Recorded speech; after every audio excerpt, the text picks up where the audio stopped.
Voilà, donc nous sommes bénis et heureux. Donc aujourd'hui, particulièrement, vous voyez derrière moi, donc dans mon dos, il y a un chiffre 50.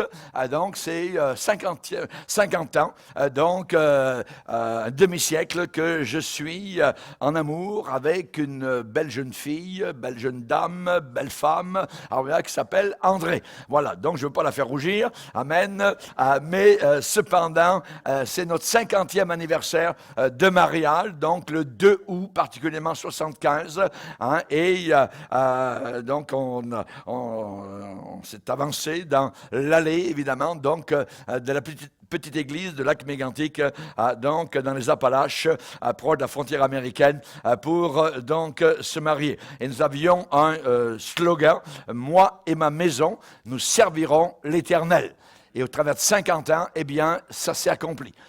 Nous avons servi le Seigneur sous toutes sortes de latitudes de la planète Terre, missionnaires dans toutes sortes de pays, en Afrique, en Europe, en Océanie, en Amérique, mais le Seigneur a toujours été fidèle. Et j'aimerais parler particulièrement, donc, comme message particulier de 50e anniversaire de mariage, sur, évidemment, comment réussir. Et quels sont les rouages, la mécanique du mariage. Vous voyez, c'est très important.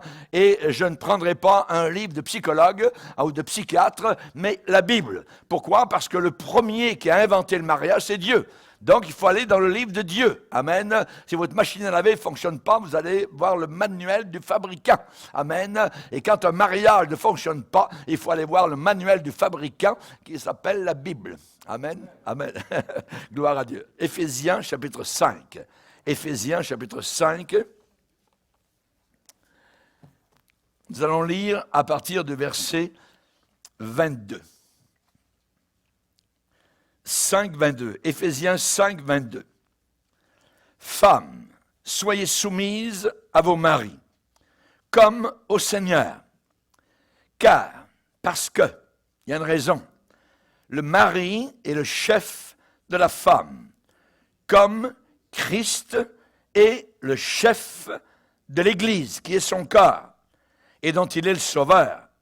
Or, de même que l'Église est soumise à Christ, les femmes aussi doivent l'être à leur mari en toutes choses. Marie, aimez vos femmes comme Christ a aimé l'Église et s'est livré lui-même pour elle, afin de la sanctifier par la parole, après l'avoir purifiée par le baptême d'eau, afin de la faire paraître devant lui, cette Église glorieuse, sans tache, ni ride, ni rien de semblable, mais sainte et irrépréhensible.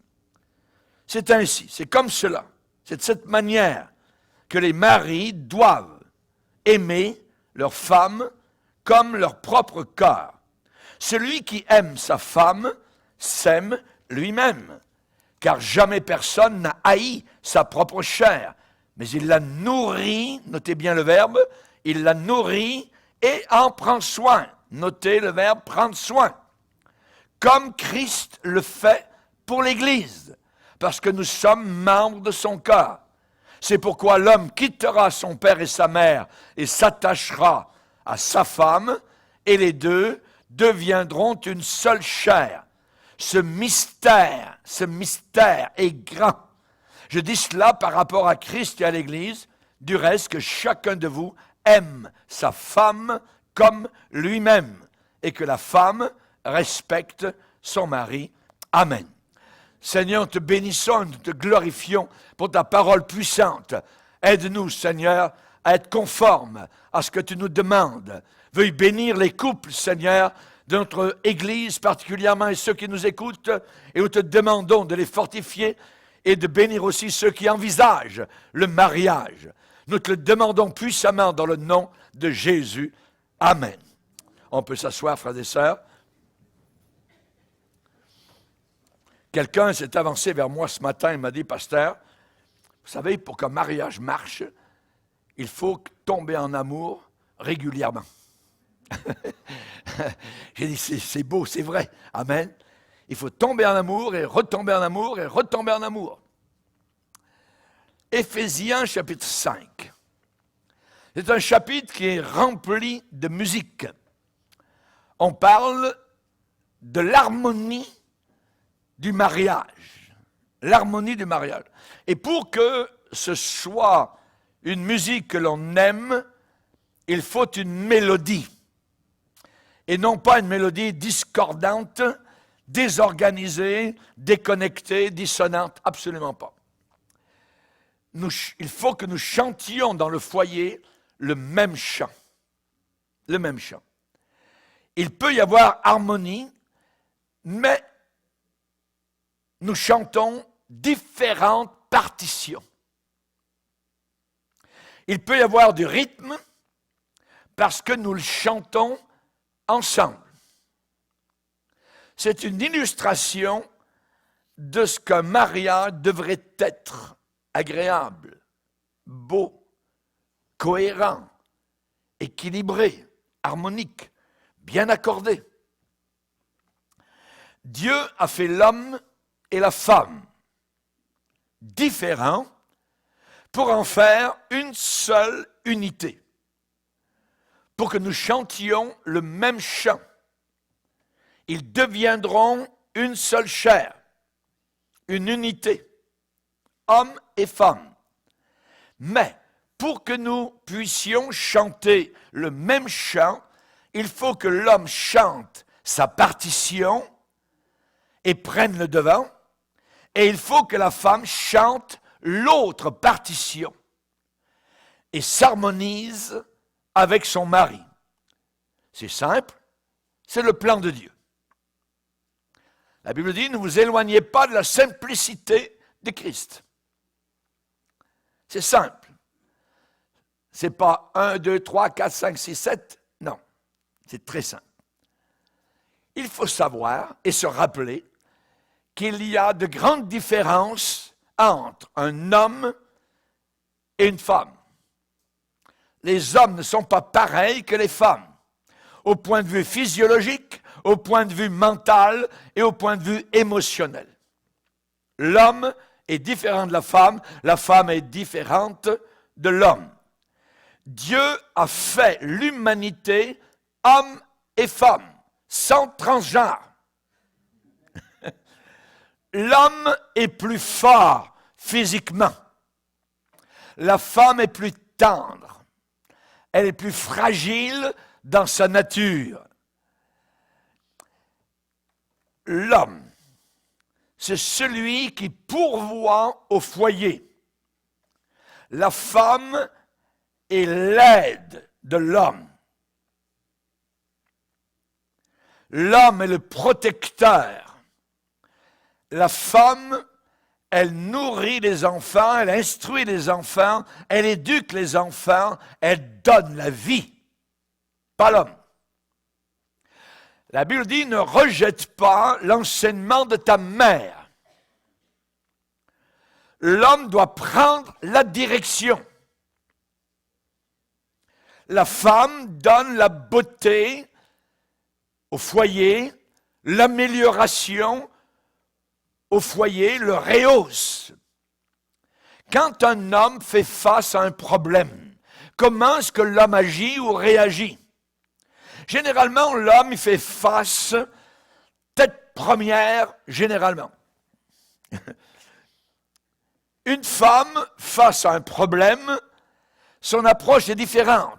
Elle va faire une approche en premier avec son cœur. C'est une approche émotionnelle. Si l'homme est la tête du foyer, la femme en est véritablement le cœur. Les hommes, puisque leur responsabilité est de pourvoir, sont généralement orientés vers l'élément de réussite. L'homme veut réussir. Il veut réussir les choses. Il y a des buts à atteindre. Les femmes sont plus orientées vers la sécurité.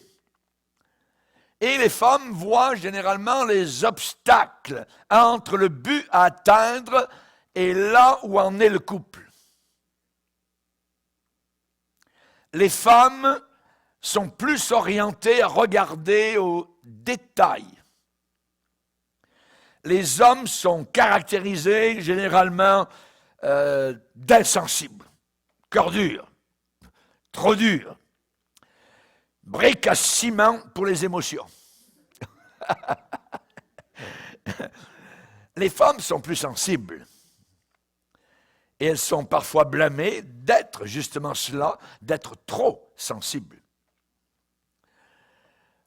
Les hommes vont pleurer dans les bois. Les femmes vont pleurer directement sous vos yeux s'il y a un problème. Plus sensible.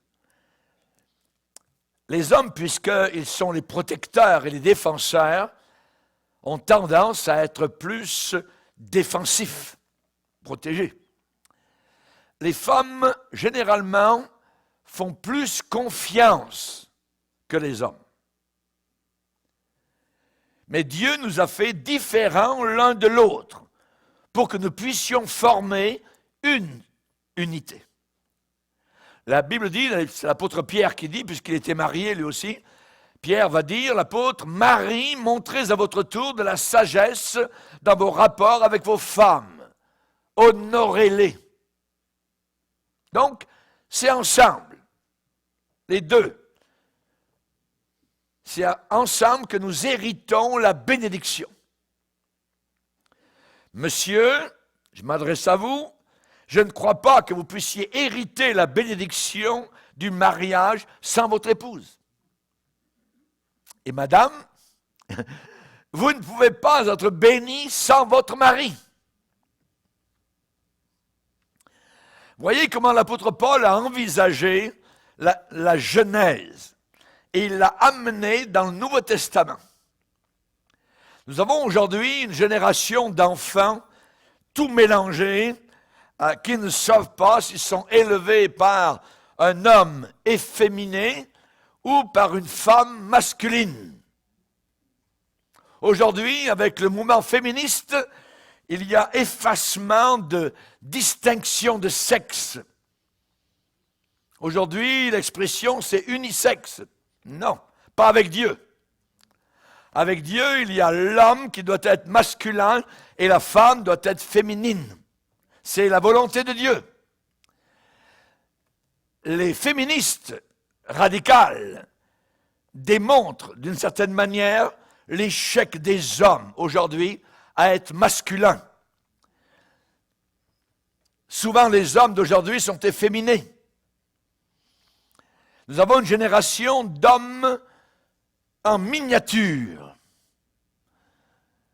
Des hommes efféminés, des hommes faibles, alors que normalement l'homme doit être masculin, mûr, courageux, viril, énergique, vigoureux. Qu'avons-nous aujourd'hui à mettre sur le compte des hommes? L'épidémie de divorce, l'homosexualité, les abus sexuels, les détresses émotionnelles, des suicides nombreux, la promiscuité des hommes qui sont gênés, embarrassés, balourds, je dirais, maladroits. Quand Ève, notre arrière-grand-mère, a chuté, a péché, Dieu n'a pas blâmé premièrement Ève. Dieu est allé voir Adam.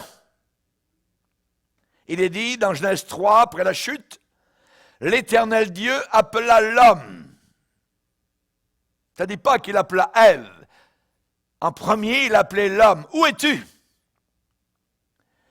Les hommes doivent de nouveau prendre leur responsabilité. Il y a 5 choses que les hommes devraient faire et être. Peut-être qu'aujourd'hui, on n'en verra peut-être pas les 5, mais peut-être une autre fois, on verra la suite, mais nous allons voir quelques-unes.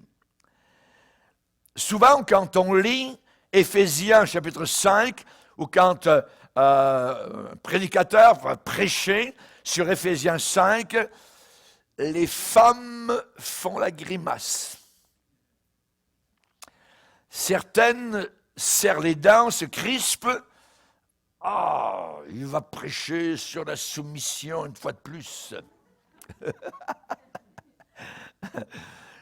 Mais, Éphésiens chapitre 5 est un passage bien plus dur pour les hommes.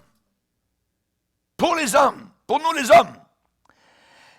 Donc, je vais vous dire quoi faire pour être un homme masculin, un homme viril.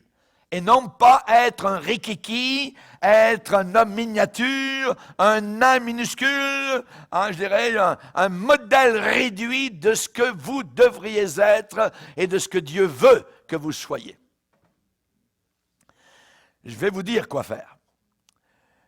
Que vous puissiez dire à votre fils, à votre fille, le plan d'origine du Seigneur.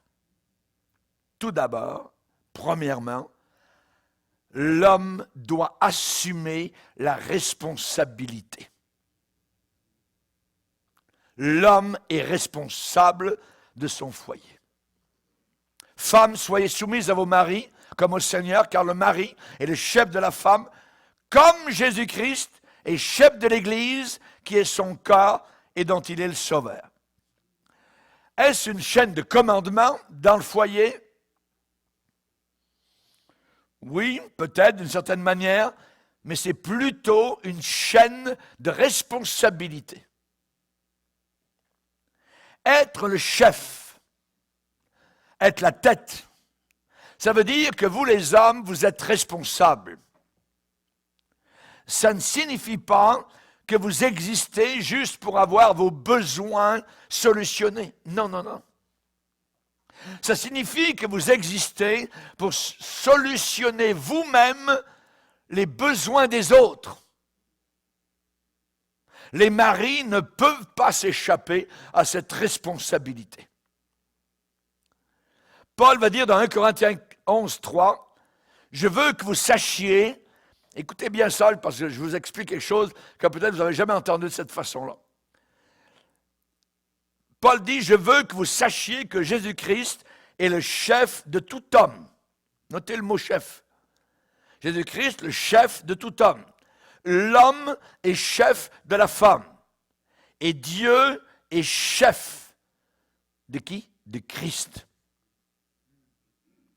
Le problème aujourd'hui, c'est qu'il y a tellement d'hommes qui n'assument pas de responsabilité, mais ils veulent être chefs, ils veulent être les têtes, mais sans responsabilité.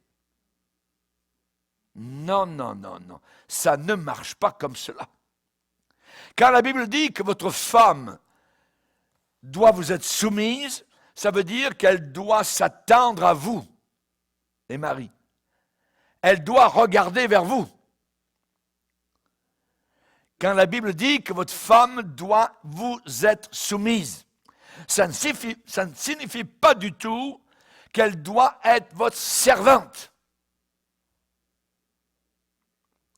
Mais ça veut dire qu'elle doit avoir ses fameux besoins de base solutionnés par vous-même, vous les maris, les hommes. Oui, c'est vrai, elle doit vous être soumise, mais vous avez une responsabilité de prendre soin d'elle et de veiller sur elle. Votre leadership, vous les hommes, vous les maris qui m'écoutez, votre leadership est un leadership de serviteur, de rendre service, de responsable. La responsabilité. Satan, le diable, voudrait vous faire dire que vous, les femmes, vous êtes inférieures. Non, jamais de la vie. C'est un mensonge de l'enfer. La femme n'est pas inférieure à l'homme. Dans Philippiens, un exemple, dans Philippiens 2, il est dit, Jésus-Christ n'a pas regardé comme une proie à arracher d'être égal avec Dieu. mais il s'est dépouillé lui-même en prenant une forme de serviteur. Il s'est humilié lui-même, il est descendu, se rendit obéissant jusqu'à la mort, soumis jusqu'à la mort. Ça veut dire que Jésus a pris le chemin d'en bas, mais Dieu l'a élevé ensuite. La Bible dit, c'est pourquoi aussi Dieu l'a souverainement élevé et lui a donné le nom au-dessus de tout nom. Satan, un jour, a voulu prendre le chemin d'en haut, être égal à Dieu. Dieu l'a abaissé, Dieu l'a fait descendre, et il le fera descendre jusqu'au fond de l'enfer, de l'abîme. Quand est-ce que nous ressemblons le plus à Jésus-Christ? Lorsque nous avons un esprit de soumission.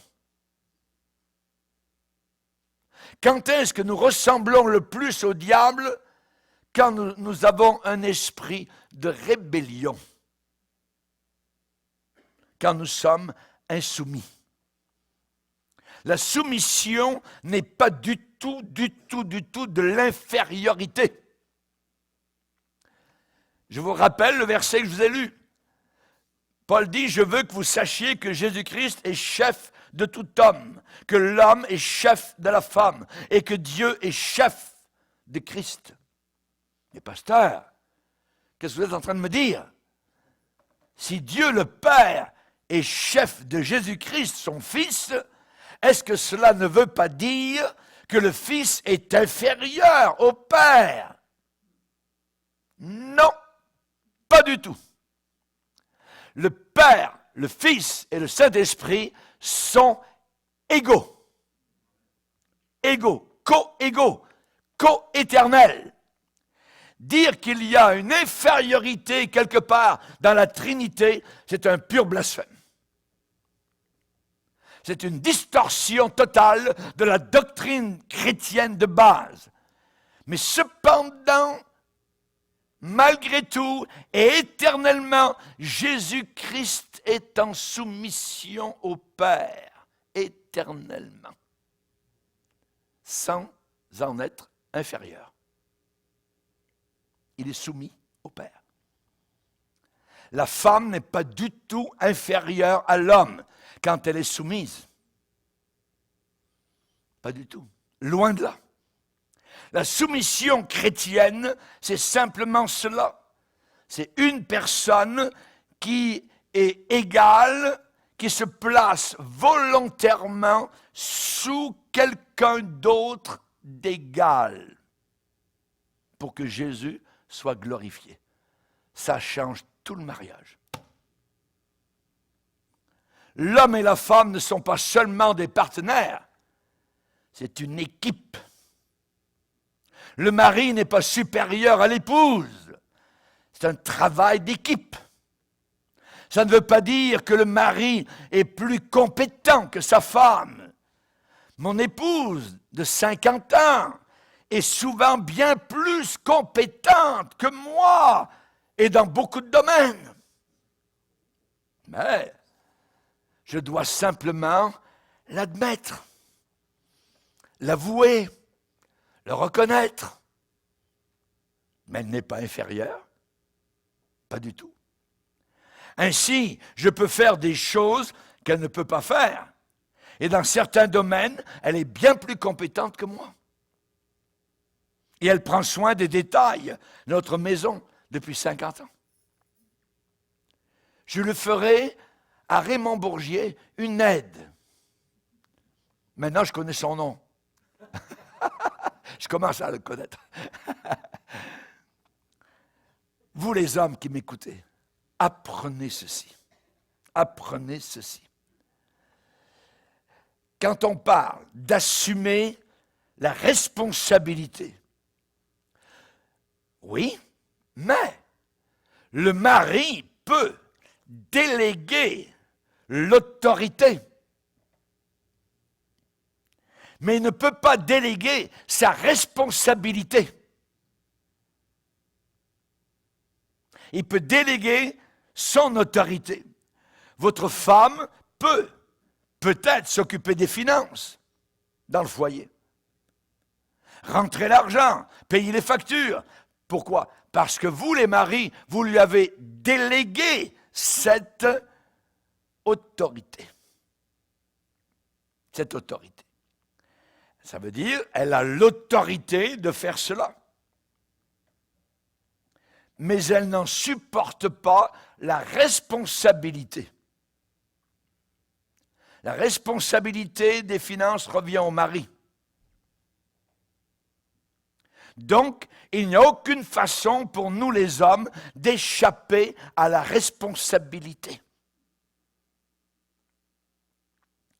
Dans l'Église, je ne peux pas déléguer mon poste de pasteur à mon épouse. Parce que la Bible dit que c'est seulement des hommes qui peuvent diriger une assemblée. Comme pasteur, dirigeant principal. Donc, je veux me soumettre à ce que la Bible déclare. Est-ce que vous comprenez ça? Donc, il n'y a aucune manière pour nous les hommes d'échapper à notre responsabilité. À notre responsabilité. Donc, si tout marche bien, il faut la féliciter. Merci Seigneur. Mais si ça ne marche pas bien, c'est moi, l'homme, qui est à blâmer. C'est l'homme qui est à blâmer. Je peux déléguer, je répète, l'autorité, mais je ne peux pas échapper à ma responsabilité. À ma responsabilité. La femme qui est membre à part entière de sa famille n'est pas inférieure à son mari. La femme peut au contraire être supérieure de beaucoup de façons. Par exemple, Jésus n'impose pas sur nous sa seigneurie. Il n'impose pas, il ne force pas, il n'exige pas, je dirais, d'être notre Seigneur. Il ne force pas sur vous son autorité, sa gouvernance. Non, sinon on serait des petits soldats de plomb, voyez, on serait régimentés, ça serait mécanique. Et c'est pareil pour nous les maris. Nous ne réclamons pas d'être chefs. Nous n'exigeons pas d'être chefs. Vous savez, ces maris qui disent « Hey, ici, c'est moi qui est le boss !» Non, non, non, non. Ça ne marche pas, c'est même pas chrétien. Nous n'exigeons pas d'être chefs. Voyez, le respect et la confiance sont, notez bien, gagnés. Ça se gagne, la confiance et le respect. Nous devons aimer nos femmes comme Christ a aimé l'Église et s'est sacrifié. La croix est derrière un mariage. Elle doit toujours être là. Toujours. Jésus a gagné de façon définitive mon respect et ma confiance. Il l'a gagné par son sacrifice au calvaire. Que votre femme apprenne à vous respecter comme homme de Dieu, comme une personne pleine d'amour. Marie, aimez vos femmes. Colossiens va dire, ne vous aigrissez pas contre elles. Aigre. Non. Quand vous aimez vraiment vos femmes comme Christ a aimé l'Église, la confiance et le respect viendront automatiquement. Quand une équipe de foot gagne, qui a les félicitations? Qui reçoit les applaudissements? Toute l'équipe. Toute l'équipe. On peut déléguer l'autorité, mais non pas la responsabilité. Nous, les hommes. D'aucune façon, monsieur, vous pouvez mettre ça de côté. Impossible. Premièrement, il faut assumer la responsabilité. Vous êtes la tête. Et on ne parle pas ici de chaîne de commandement. C'est une équipe. C'est deux co-égaux. Personne n'est inférieur. La femme n'est pas inférieure. Elle est égale. Une autre chose que j'aimerais vous dire, que votre épouse, monsieur, sache qu'elle est number one dans votre vie. Numéro un. La première dans votre vie. Que vous soyez à la maison, dans la voiture, au travail, à l'extrémité de la terre, qu'elle sache que vous êtes qu'elle est numéro un dans votre vie. Marie, aimez vos femmes. Comme, on a un exemple, comme Christ a aimé l'Église. On a du travail à faire. Votre femme doit savoir quoi? Elle doit savoir qu'elle vient avant les enfants. Elle doit savoir qu'elle vient avant votre propre mère. Elle doit savoir qu'elle vient avant votre propre père. C'est votre épouse, c'est votre femme. C'est pourquoi l'homme quittera son père et sa mère. Si vous voulez des problèmes, ne quittez pas ni votre père ni votre mère. L'homme quittera son père et sa mère. Ça ne veut pas dire qu'il ne les visitera jamais, qu'il n'y aura plus de communication. Ça veut dire qu'il doit y avoir maintenant un amour qu'il avait envers ses parents, maintenant c'est vers son épouse. André sait que parmi les 8 milliards environ d'êtres humains sur la face de la terre, elle est numéro 1 dans ma vie. Et ça fait 50 ans. Et je sais, sans l'ombre du moindre doute, que moi, je suis le numéro 1 dans la vie d'André. Ce qui donne un sens de sécurité, c'est de savoir que parmi toutes les personnes qui ont vécu ou vivent maintenant sur la terre, il y a une personne qui m'aime plus que quiconque. Évidemment, par Jésus-Christ, c'est mon épouse. C'est elle qui vient en premier. Quel merveilleux sentiment, évidemment, dans mon cœur, de savoir qu'elle m'aime comme ça. Est-ce vrai, André? Elle dit, ça fait 50 ans. Alléluia. Donc, elle sait que je l'aime aussi, et elle est numéro 1, et j'ai besoin de la traiter comme Jésus-Christ a traité l'Église. Et c'est donner pour l'Église. Le mari doit se donner pour elle, pour son épouse. Il y a certains hommes qui sont coupables d'adultère, non pas spirituel, mais premièrement émotionnel. Vous les hommes, si vous commencez à avoir des problèmes dans votre mariage et que vous commencez à partager avec d'autres femmes des choses que vous devriez partager uniquement avec votre épouse, vous allez vers le trouble. Avant trop longtemps, il va y avoir un adultère émotionnel qui peut aller même jusqu'à l'adultère physique. Et même si cela ne conduit pas à l'adultère physique, et l'adultère émotionnel va rester un crime et un péché contre votre femme et contre Dieu. Il y a une femme qui a besoin d'être absolument numéro 1 dans votre vie, c'est votre épouse. Celle à qui vous avez dit devant Dieu et devant les hommes le jour du mariage, jusqu'à ce que la mort s'en suive. La Bible dit, bois les eaux de ta citerne.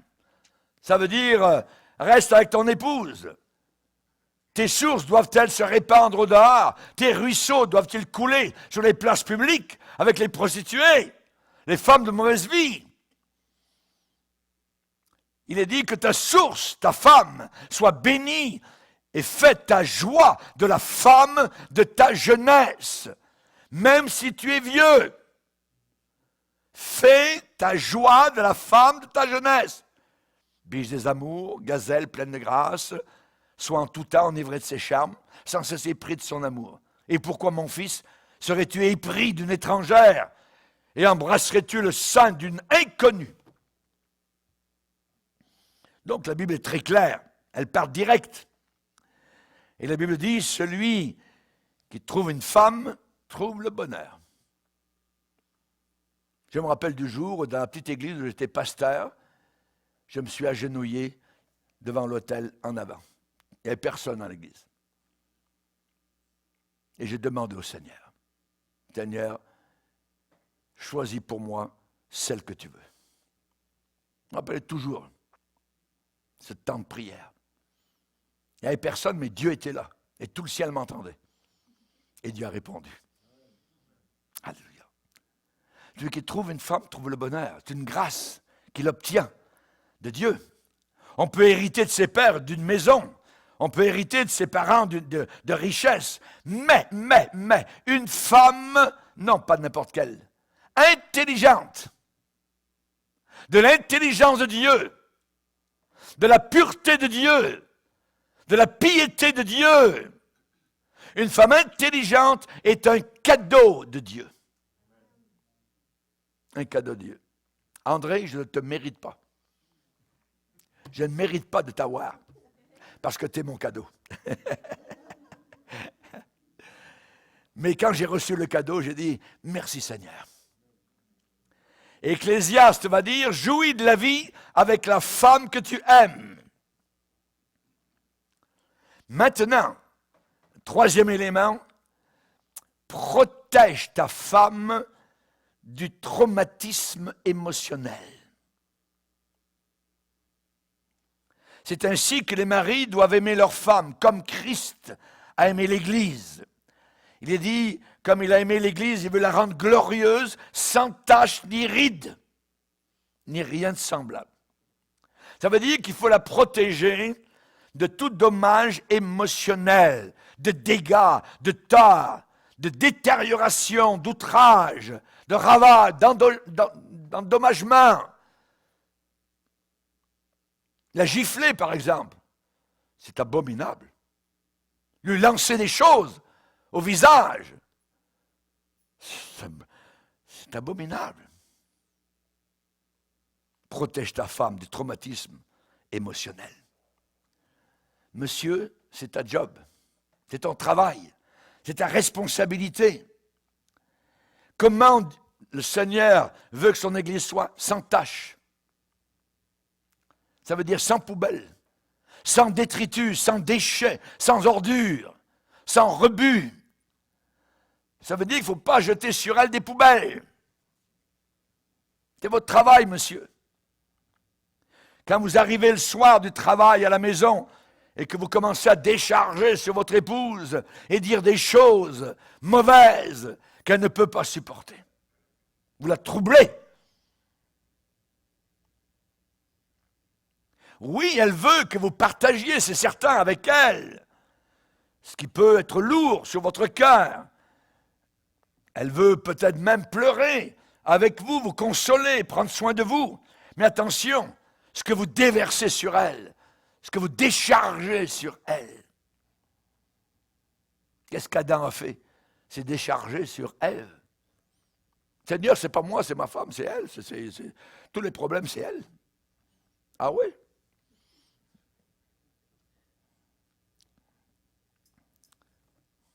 Quand vous arrivez du travail, le soir, les premières 5 minutes sont très importantes. Avec elle. Si vous êtes là, vous êtes avec elle, ça veut dire, tu es numéro 1 dans ma vie. Ça veut dire, je n'arrive pas pour me décharger sur toi de tous les détritus. Vous avez besoin peut-être de la prendre dans vos bras, de lui dire que vous l'aimez, la faire paraître devant vous, sans tache.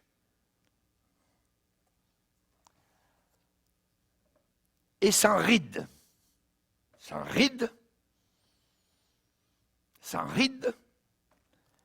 Les rides, c'est une sorte de blessure sur la peau. Mais ici, on parle de rides intérieures, des blessures intérieures, un traumatisme qui se montre parfois littéralement même sur le visage, un petit pli de la peau. On ne parle pas ici de rides qui proviennent d'avoir beaucoup ri dans votre vie. Tellement ri que vous avez des rides. Peut-être que vous n'avez pas beaucoup ri. Vous avez plus pleuré. Mais ici, je vous parle d'un traumatisme qui arrive à une femme qui a vécu avec un homme petit, un homme mine, qui n'a pas vraiment aimé son épouse comme il l'aurait dû. Et on peut parfois spotter, je dirais, arriver à reconnaître ce genre de femmes qui ont beaucoup souffert. Leur visage généralement est tendu, leur visage est raidi, leur visage est rude. Ces femmes ont un comportement parfois rigide à cause de ces traumatismes intérieurs. Parce qu'elles n'ont pas été aimées comme elles auraient dû l'être. Et parfois, cette douleur est écrite là, juste sur leur visage. Quelqu'un dit, une femme de 20 ans a le visage que Dieu lui a donné. À 30 ans, une femme a le genre de visage que les cosmétiques lui donnent. À 40, elle a le visage que sa masseuse et sa coiffeuse lui accordent. À 50 ans, elle a le visage qui reflète la façon dont son mari l'a traitée. Et plus loin, à partir de là, elle a le visage qu'elle s'est donné elle-même. Un mari doit protéger son épouse. Le devoir à faire que Dieu me demande, et vous aussi les maris, c'est de faire en sorte que votre femme devienne une chrétienne encore plus belle, une chrétienne encore plus radieuse, une chrétienne encore plus épanouie. Une autre chose, c'est que votre femme se sente en sécurité. Que votre femme se sente en sécurité. La Bible parle dans Ephésiens 5, il faut la nourrir et en prendre soin. Ça veut dire la chérir. Comme Jésus le fait pour l'Église. Donc, vous les hommes, assumons notre responsabilité, lui laisser savoir qu'elle est le numéro 1 dans nos vies, la protéger de traumatismes émotionnels et qu'elle se sente en sécurité. Il faut la nourrir. Ça veut dire lui apporter de la nourriture. Quand vous avez faim, vous voulez manger. Quand vous avez soif, vous voulez boire. Vous voulez une solution à vos besoins. Comme mari, votre responsabilité est d'apporter à votre épouse les nutriments dont elle a besoin pour grandir, pour progresser, pour croître, pour aller de l'avant. Nutriments physiques, nutriments émotionnels, mentaux et spirituels. Nous devons nourrir nos épouses. Nous devons les aider à grandir. Nourrir, mais la Bible ajoute chérir. Chérir, ça veut dire réchauffer avec la chaleur du corps. Vous avez déjà vu une poule assise sur ses œufs en train de couver. Si vous passez à côté d'elle en marchant, elle va bouger le bec vers vous. Elle va donner des coups de bec dans votre direction. Mais elle ne se déplacera pas. Si un serpent passe à côté de la poule qui est en train de couver ses œufs, elle va lancer son bec aussi, elle va bouger son bec vers lui, mais elle ne bouge pas. Elle est là, sur ses œufs, jusqu'à ce qu'ils soient éclos. Qu'est-ce qu'elle est en train de faire? Elle les nourrit avec la chaleur de son corps. c'est la façon de faire avec votre épouse. Comme si vous la couviez. Ne pas juste briser cet œuf, voyez. Et ce que vous pouvez faire, c'est la réchauffer avec la chaleur du corps. Besoin juste de la tenir serrée contre vous. La nourrir et la chérir, en prendre soin. Ta femme, la Bible, le Seigneur en parle. L'Éternel est témoin entre toi et la femme de ta jeunesse, envers laquelle tu es infidèle. Bien qu'elle soit ta compagne et la femme de ton alliance. On a 3 choses ici. Femme de ta jeunesse, ta compagne, la femme de ton alliance. Le mariage est un engagement entre un homme et une femme, devant les hommes, mais aussi devant Dieu. Pour moi et André, ça a été le 2 août 1975.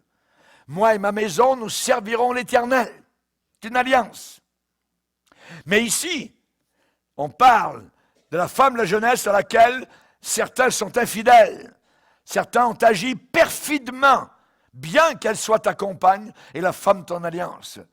C'est un réquisitoire dans lequel Malachie reproche à Israël de mépriser l'alliance qu'il est lié à l'Éternel. Un abandon de Dieu pour épouser une idole. Une idole. C'est une très mauvaise attitude du peuple d'Israël vis-à-vis de Dieu. L'infidélité des Israélites envers leurs femmes. Et ils ont été privés de bénédiction. Et la Bible dit, prenez donc garde en votre esprit qu'aucun ne soit infidèle à la femme de sa jeunesse. Femme de ta jeunesse. Ça veut dire l'exclusivité de l'amour qui unit un homme à son épouse. Fidélité. La parole de Dieu encourage le mari. Réjouis-toi de la femme de ta jeunesse. Biche des amours, gazelle pleine de grâce. Quand l'éclat de la jeunesse commence à se faner, à se flétrir, la parole de Dieu précise, jouis de la vie avec la femme que tu aimes tous les jours de ta vie. Tous les jours de ta vie. Même quand elle vieillit. Ces paroles sont d'actualité. En face des pratiques très mauvaises que nous voyons dans ce monde et parfois même dans l'Église. Ça veut dire que la femme se sente en sécurité, que vous ne l'abandonnerez pas, même dans la vieillesse, même dans la maladie, comme vous l'avez dit dans votre jeunesse quand vous êtes mariés. Elle est ta compagne. Compagne. Il y a là la pensée de partager le pain de tous les jours avec elle.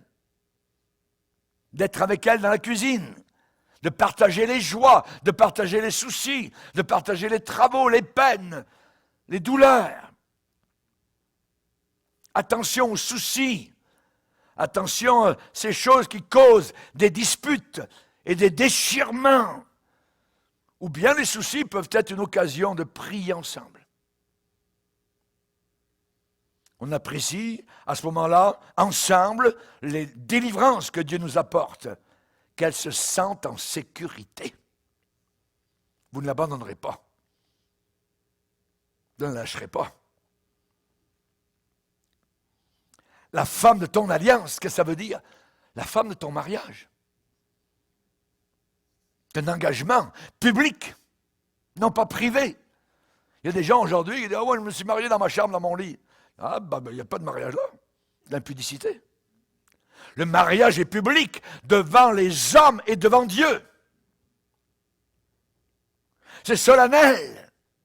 Quand 2 époux s'avancent ensemble pour dire qu'ils vont vivre leur vie, toute leur vie, ensemble. Il est dit qu'il y a un témoin dans le mariage, à qui rien n'échappe. Dans tout ce qui se passe dans la vie des époux, rien n'échappe. Car Dieu a été témoin témoin entre toi et la femme de ta jeunesse, entre toi et la femme de ton alliance. S'il y a des difficultés, Dieu connaît tout. Connaît tout. Inutile de chercher à paraître irréprochable aux yeux des autres, se donner le beau rôle. Hey, Adam! Oh, je pensais que Dieu irait vers Ève, il vient vers moi. Où es-tu? Ça veut dire, où en es-tu? Qu'est-ce que tu es en train de faire là, en train de te cacher? Pourquoi te caches-tu? Le péché, l'infidélité vous fera cacher. Vous allez vous cacher, vous allez cacher des choses. Ne cachez rien à votre épouse. Dites tout. Cet enseignement est premièrement adressé aux hommes. Mais ce qui va aider beaucoup un homme à mettre en pratique de telles instructions, c'est l'amour envers sa femme. À celui qui est ferme dans ses sentiments, tu assures la paix parce qu'elle se confie en toi. À celui qui est ferme dans ses sentiments. Quand je me suis avancé le jour de mon mariage, il y a 50 ans, je n'en avais pas dans ma tête une idée en disant, si ça ne marche pas, jamais de la vie. Et il faut que ça marche. Mon père et ma mère sont restés fidèles l'un envers l'autre, envers leur vœu de mariage jusqu'à leur mort. Le père et la mère de mon épouse sont restés fidèles à leur vœu de mariage jusqu'à leur mort. Je bénis le Seigneur pour ces merveilleux exemples. Si vous n'avez pas eu cet exemple, travaillez à votre mariage, ou à votre deuxième, s'il y en a un deuxième. Mais c'est terrible. Le divorce, Dieu est cela. Il le permet si dans un couple il y a évidence que l'un est homosexuel. Alors, on ne peut pas rester. Et là, le Seigneur a fait une provision vis-à-vis de cela. Celui qui est ferme dans ses sentiments, reste ferme dans tes sentiments. Dieu va t'assurer la paix, parce qu'il y a une raison, tu te confies en lui. Celui qui est noble dans ses sentiments, persévère dans ses sentiments. N'oubliez jamais d'aimer nos épouses comme Christ a aimé l'Église. Ça va solutionner beaucoup de problèmes. Comme Christ a aimé l'Église. Comme Christ a aimé l'Église. Jusqu'au sang. Dieu est témoin. Dans l'adultère, Dieu est là. Dieu est témoin. Dans Jérémie 29, il est dit, ils ont commis une infamie, ils se livrent à l'adultère avec les femmes de leur prochain. Ils disent des mensonges en mon nom. Je le sais, j'en suis témoin. Je le sais, dit Dieu. Il y avait une femme dans un état assez terrible, je dirais de catatonie. Ça veut dire quoi? Ça veut dire kata, ça veut dire en dessous, et tonos, tension. Ça veut dire que cette femme était dans la passivité, dans l'inertie. Cette épouse elle n'avait plus de force motrice ni mentale. Personne n'arrivait à la faire sortir cet état lamentable de passivité. Alors on l'a amenée chez le médecin. Et le médecin n'a pu tirer aucune réponse de sa bouche. Finalement, le médecin a eu une idée. Il a quitté son bureau, il était derrière son bureau, il a quitté son bureau et il a marché autour d'elle. Et il l'a pris dans ses bras. Il l'a soulevé de terre, il l'a élevé du sol, proche de lui. Et il lui a donné un gros bisou. Sur une joue. Big kiss. Et avec cela, réaction, elle a lancé simplement un grand soupir, un grand respire, pas plus. Mais il y avait une petite lumière qui a commencé à éclairer son visage. Un sourire a commencé à percer, à apparaître sur le coin de ses joues. Et le médecin s'est tourné vers le mari qui était là, évidemment. Hein? Vous voyez, monsieur, c'est de cela qu'elle a besoin chaque jour de la semaine. C'est ma prescription. Le mari répond au médecin, « Eh bien, docteur, je peux vous l'amener 6 jours par semaine, mais je ne pourrai pas les jeudis. » Il faut qu'elle se sente en sécurité. Et je vais terminer là. La suite, une autre fois, parce qu'il y a une suite à cela. 50 ans que je suis avec la même épouse, et je bénis le Seigneur, c'est grâce à Dieu. Je donne toute la gloire au Seigneur. Dieu est tout-puissant. Moi et ma maison, nous servirons l'Éternel. Que Dieu soit béni. Seigneur, comme il est bon de regarder 50 bornes qui ont passé, Seigneur, si vite, si rapidement, depuis le jour où j'étais en avant, Seigneur, de cette église, petite église, au lac Mégantic, et j'ai vu arriver cette belle, belle jeune fille. Et je te bénis de ce qu'elle est encore à mes côtés aujourd'hui, 50 ans plus tard. Je te demande de bénir, Seigneur, tous les foyers, tous les maris, toutes les épouses qui ont écouté ce message, et que nous puissions avoir des foyers bénis. Oui, c'est vrai, il faut travailler sur notre cœur, notre âme. Nous avons besoin de nous humilier, nous avons besoin, Seigneur, de vraiment faire des pas, Seigneur, particuliers qui demandent de notre part. Mais nous voulons les faire pour conserver le foyer. Car le désastre est terrible après le passage d'une tornade de divorce.